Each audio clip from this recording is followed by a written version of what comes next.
gênero humano. A gente vai chegar nisso. Tanto é que a gente vai ter aula sobre decálogo e a gente vai ter o quê? A base, a Bíblia. Hoje, qual foi a base do estudo de hoje? A base do estudo de hoje é a Bíblia. A gente acabou de ler a Bíblia. É a Bíblia. Se não fosse o pecado, Deus não precisaria revelar as Sagradas Escrituras. Se não fosse o pecado. Se não fosse o pecado. Tá? Se não fosse o pecado. Porque a lei já estava inerente ao gênero humano. Por isso se expôs a norma da lei gravada no coração. Ela foi obscurecida por causa do pecado. E aí Deus fez o que? Ele revelou a lei que já estava no coração humano. A lei moral, ela não começa no Sinai. Não começa. Ela começa no estabelecimento da criação. Deus coloca a lei moral no homem. E Deus mesmo está sendo didático ali. Por que ele descansa no sétimo dia? A lei moral vai estar lá, ó. Sétimo dia descansa.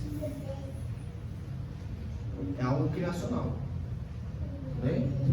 Então, isso aqui a gente vai passar rápido, mas só porque o estudo todo, ou seja, todos os estudos vão ser baseados nisso. Mas só uma coisa, ela não só obriga, mas ela dirige, tá ligado? A conduzir. A vida humana, ela deve ser conduzida pela revelação divina. Ou seja, isso está, se eu não me engano, em Miqueias, que fala assim, que Deus revelou o que é bom para você ontem. Eu não lembro, se alguém achar em Miqueias, se Miqueias 6, 8. Leia, Carlos, por favor. Miqueias 6, 8. Declarou ao homem que é bom e que é o seu da justiça, a misericórdia e a justiça. O que é bom? Aí lê de novo, misericórdia, por favor. Pratiques a justiça e ames a misericórdia diante do humildemente do Deus. Isso é bom. Deus não declara algo que é, como posso dizer, que não tem nenhum valor de bom ou mal em si. É apenas o que Ele quer. A lei moral de Deus, ela não é arbitrária. É apenas o que eu quero. Sabe, um pai autoritário, um chefe autoritário, um governante autoritário, que ele só ordena porque ele quer ordenar.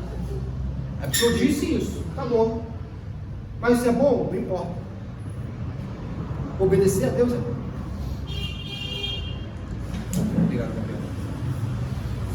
O que Deus declara na sua lei é bom. E os cristãos hoje esquecem disso. A vida humana, sendo dirigida pela lei de Deus, ela vai ser uma vida muito melhor conduzida do que sem a lei de Deus. Por que nós temos hoje, por exemplo, só andar no shopping, no mercado, qualquer lugar público, você tem famílias, ou quando você tem famílias, e quando tem criança, você vê, gente, essa criança, olha o que ela está fazendo, está envergonhando os pais. Por quê? Porque nós, a partir do final do século XX, agora está mais em voga isso, menosprezamos como tem que criar filhos baseados na palavra de Deus, e a gente começa a ver estudo científico. O que é bom para o homem? A psicologia positivista vai dizer que é bom para o homem, se você para a criança, é você não poder falar não para o seu filho. Não pode falar não para o seu filho. Não pode traumatizar o seu filho. Não é bom você aplicar a disciplina com a vara. Não, isso não é bom. Isso é arcaico. Isso não é bom. O que é bom mesmo é você falar, olha meu filho, não pode, tá? E a criança está tocando terror. Não pode.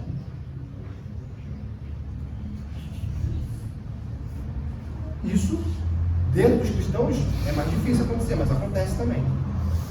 Mas a grande questão, por que isso acontecia antes? Se você tem algumas vezes antigamente também um abuso, não vou dizer que não tem, antigamente tinha um abuso também, né? E a gente tem histórias da nossa família de que você fala, nossa, você olha assim, nossa, é uma coisa de uma disciplina militar, é um negócio pior, né? Então você tem abusos, tem, né? Você tem que seguir a lei de Deus. Então, por exemplo, disciplinar o filho, você não vai disciplinar o seu filho com ira. Você vai espancar a criança. Você vai disciplinar para corrigir.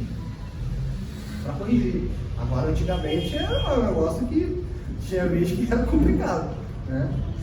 E como eu digo, pode falar, Gabriel. E dentro da lei que você falou sobre o governo, é porque muitas pessoas também não entendiam que, na última instância, o pai estava debaixo da autoridade de Cristo. Então, assim, não, eu sou a autoridade suprema, aí onde você falou sobre autoritarismo.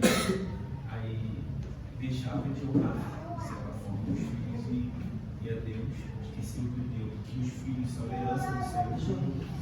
E aí tinha esses excessos.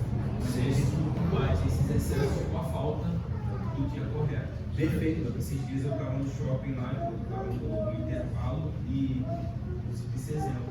Eu vi uma criança fazendo escândalo com a mãe, onde o shopping parou. Parecia que até a gente achou que poderia ser algo, mas era realmente pirraça. A mãe não sabia o que fazer. Aí você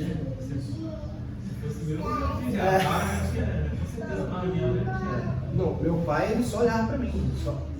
E eu sabia que aquele olhar, se eu continuasse, a gradação da disciplina só ia aumentando. Eu sabia que se eu continuasse, ia ter pior, ia ser uma parada que acima disso eu não quero nem saber o que vem. Ele só olhava, né? Tinha promessa. Tinha promessa, se ele prometia, ele cumpria. Olha, se você continuar, vou tomar coça. Prometia de 6 horas da manhã, 10 horas da noite tinha coça. Não esqueci não, eu vou sair para trabalhar, mas vou chegar 10 horas da noite, a coça vai estar prometida. Dentro disso, isso daí é muito importante, porque eu passei por uma experiência de que as influências que a gente acaba consumindo, né, na própria internet, acaba sutilmente interferindo de como a gente ensina os nossos filhos.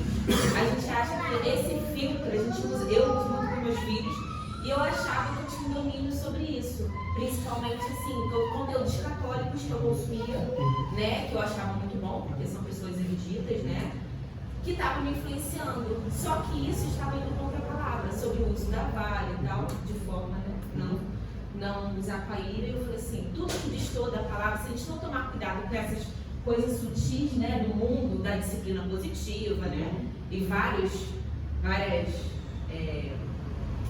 linhas que vêm contrárias, a gente acaba sendo influenciado, né? Sim. Então isso daí é muito sério, de forma a também não expor os nossos filhos, né? A ir no banheiro, ir pro cantinho, conversar, tentar, né, usar os meios que a gente tem para também não expor os nossos filhos, né, diante da multidão. Perfeito. A disciplina, a vara, ela é quando é necessário. Nem sempre é necessário. Né? Nem sempre é necessário. E todo pai e toda mãe vai errar. Isso é normal. Não tem como. O pai perfeito, o único pai perfeito é Deus. Mas nós devemos buscar seguir o que Deus revelou na sua palavra. Então, isso é muito importante, como a Juliana falou. Existem conteúdos bons, e aí nós temos que dar 2 passos para trás, determinados conteúdos, e a gente fala, olha, será que eu tenho maturidade para ver? A gente pode consumir tudo, que seja bom, que seja virtuoso, tudo que seja bom e virtuoso. Não, tem gente que perverte isso, né? Tudo que seja bom e virtuoso. Tem gente que gosta de tudo, aí é tudo mesmo, muita calma. Então, mas como a gente está no mundo caído, até no que é virtuoso, por exemplo, conheço algumas pessoas que são, né, católicos e tem muitas coisas boas, mas tem que ter o filtro. Então, aqui eu sei que ele está, por mais que ele não esteja falando em conformidade com a Bíblia, eu sei que ele está em conformidade com a Bíblia, como Paulo fala em Romanos, os gentios, muitas vezes sem lei, eles andavam com a lei. Mesmo tendo lei. Por quê? Porque tem a norma da lei gravada no seu coração. Agora, isso precisa de maturidade cristã. Aí vai um cristão que não domina nada da palavra de Deus. Se ele não domina, porque acho que até entendeu sobre aprender e praticar, se ele não domina, que eu digo assim, entender, né, no sentido de manejar a palavra de Deus, se ele não maneja bem a palavra de Deus, como ele vai identificar o que não é voz de Deus? Não tem como. A gente só consegue identificar erros se a gente sabe o que é o certo. A gente não precisa sair caçando tudo que é errado. Isso é loucura. Ah, eu vou caçar tudo que é errado no mundo. A gente não vai ter vida. Se a gente tiver alicerçado no que é certo, no sólido objetivo, que é a palavra de Deus, que é eu sei o que ela fala, pronto. Eu vou saber quando a pessoa estiver falando que está em conformidade com a palavra de Deus e quando mostrar em conformidade com a palavra de Deus. E, por exemplo, o ensino do decálogo vai cair nisso. Vai cair nisso. Quinto mandamento, a gente vai ter mal sobre o quinto mandamento, honrar pai e mãe. Que é o que o Gabriel falou. Gabriel diz sobre a autoridade útil. A gente vai ver que os pais não são autoridade útil. Ninguém é autoridade útil. Quem é a autoridade última? É Deus. Deus é a autoridade última. E se ele é a autoridade última, não existe autoridade que não exerça a sua autoridade. Tá? Não existe isso. Se ele é a autoridade última, então ele tem algo para dirigir a criação de filhos. E uma coisa que a Bíblia fala bastante sobre a criação de filhos. Fala bastante. Tá?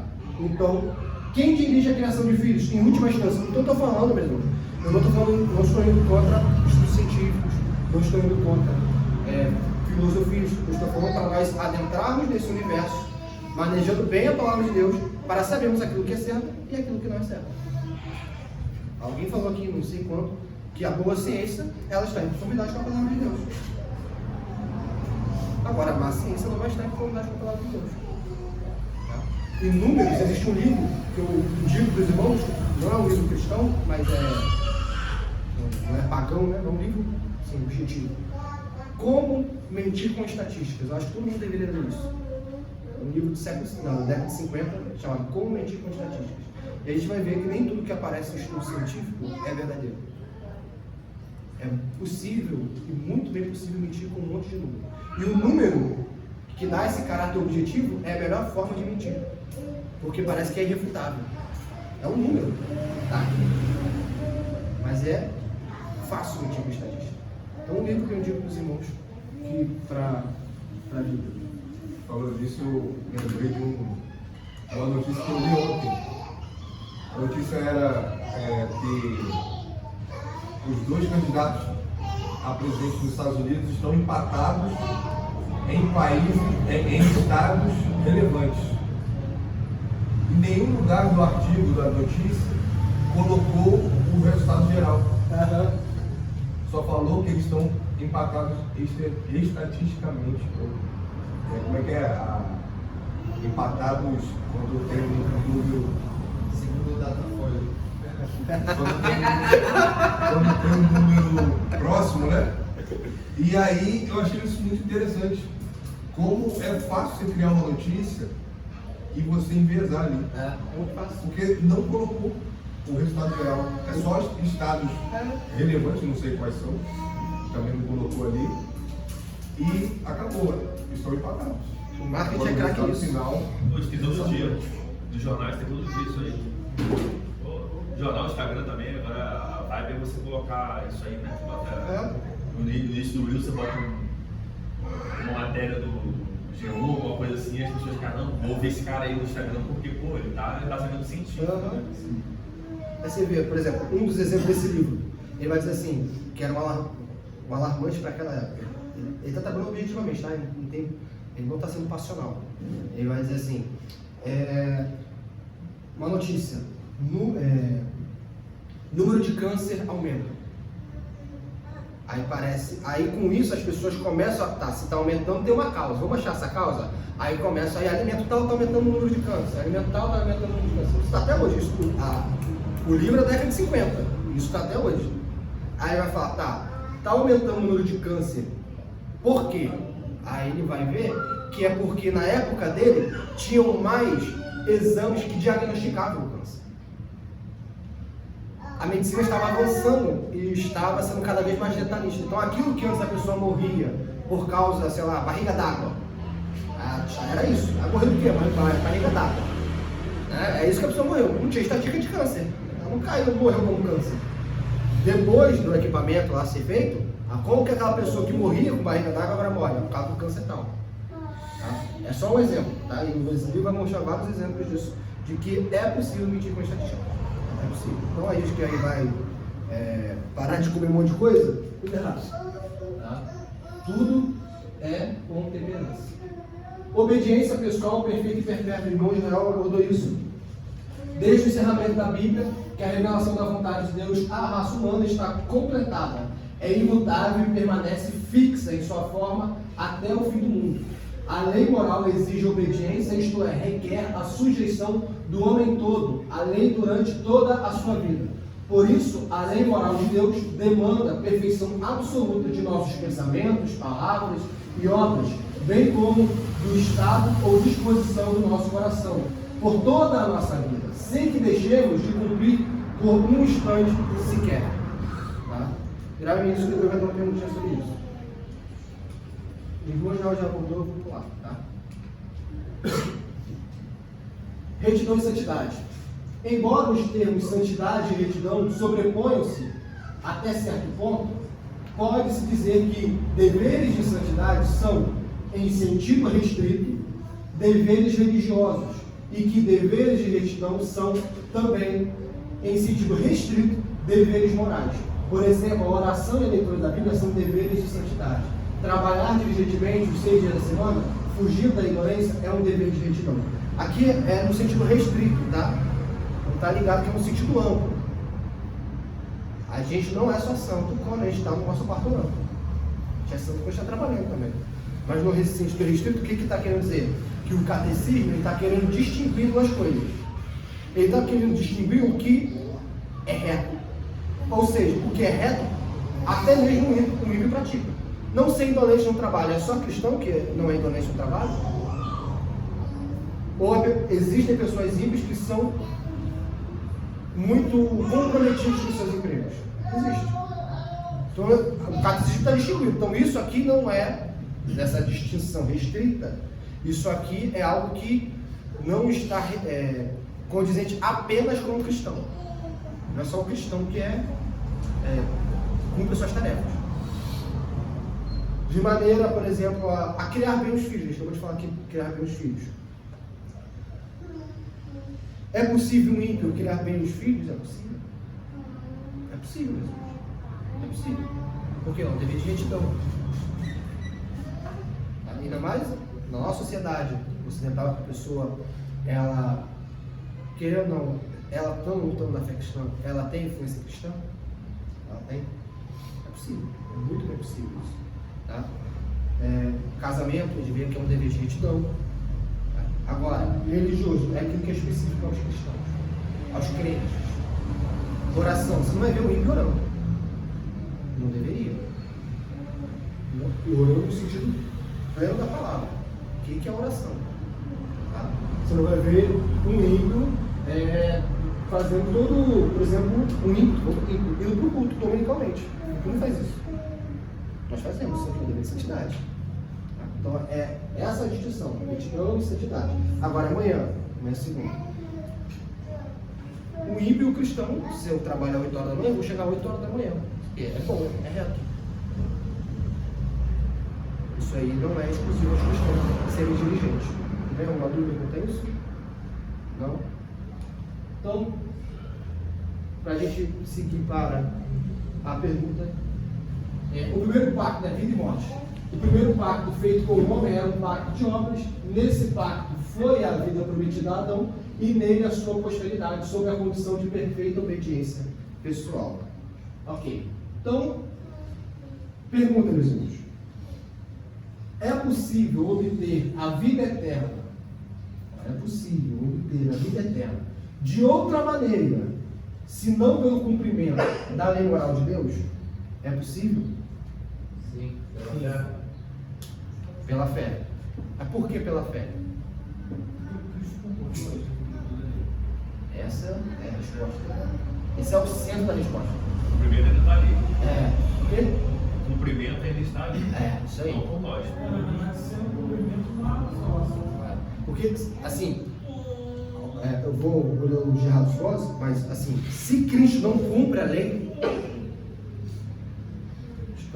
estaríamos fadados ao inferno. Por isso que é tão importante. É por isso que Cristo ser imaculado e Cristo dizer e afirmar categoricamente que Cristo cumpriu toda a lei, seria que Jesus circuncidou, Jesus guardou o sábado, Jesus foi ao templo, fez sacrifícios, ele guardou toda a lei. Toda a lei Jesus guardou. Por quê? Porque ele era o nosso representante. Porque maldito aquele que não guardar um ponto da lei. Ele quebra toda a lei. Se ele não guardar um ponto da lei, por exemplo, no antigo Israel, se ele é um cara reto, justo, mas ele não circuncida o seu filho, maldito. Maldito. Ele teria que cumprir tudo. Não era seletivo, isso eu quero, isso eu não quero. É tudo, tudo. Então Cristo cumpriu para nós. E aí, na pergunta, é possível obter a vida eterna de outra maneira, senão pelo cumprimento da lei moral de Deus? Gerardo Foz diz absolutamente não. Não há, nem pode haver nenhuma outra maneira. O padrão de Deus nunca foi modificado nem rebaixado. Adão e Eva poderiam por si mesmos ter alcançado a vida eterna mediante o cumprimento da lei moral de Deus. Por isso a gente chama de pacto de obras, ou pacto de vida, ou pacto do Éden, pacto adâmico, tá? Mas por isso a gente chama de pacto de obras, especificamente. Porque se ele fizesse, a gente iria a vida eterna. Se eles assim tivessem feito, nós, por causa disso, também teríamos obtido a vida eterna e nasceríamos incapacitados para pecar. Por quê?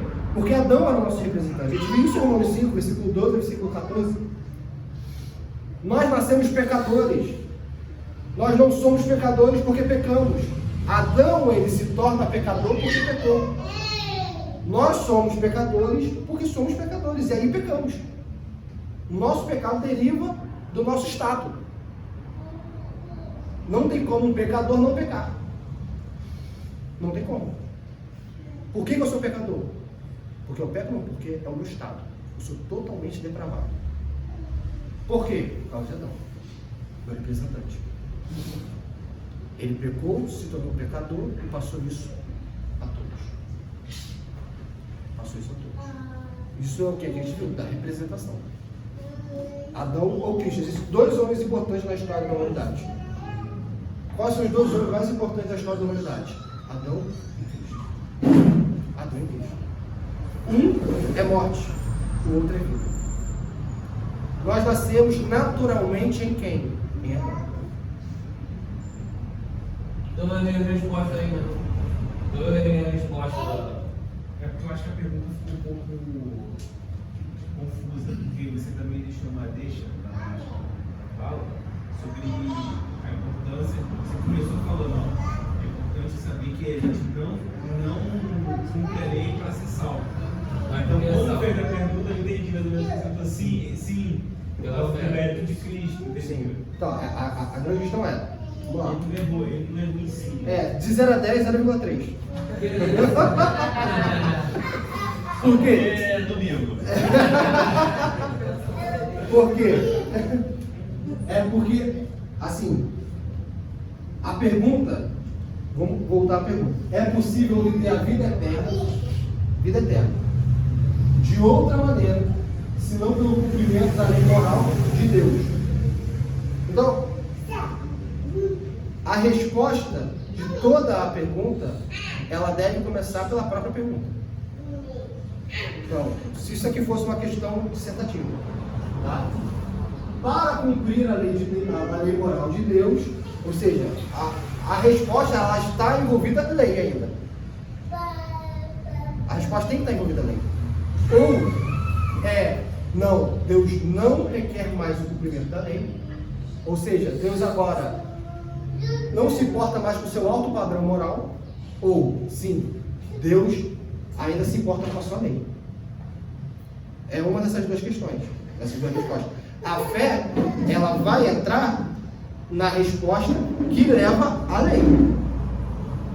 Então, nós não conseguimos cumprir a lei, Cristo cumpre, porque, vamos colocar, se complementa. Não é somente o fato, vamos colocar assim, de Cristo ter cumprido a lei que nos dá a vida eterna. Como assim? A gente precisa ter fé nele. Porque se fosse pelo fato de Cristo ter cumprido a lei, somente isso, todos os homens seriam salvos sem a fé. Certo? Porque Cristo cumpriu a lei. A questão é, todos vamos para o céu? Não vão. Quem vai para o céu? Quem crê em Cristo, na obra de Cristo. Crê que Cristo foi o seu representante em vida e morte, em ressurreição. Então, por isso, 0,3. Né? A questão tá fé, a fé está envolvida. Mas fé em quê? Porque senão fica. A gente sempre está falando, a fé é sempre em quê? Na nossa sociedade atualmente é fé. Mas é sempre fé em quê? Entendeu? É nesse tipo. É fé que Jesus cumpriu a lei por nós. Por isso que é 0,3. Porque é natural, né? Não sou nem no caso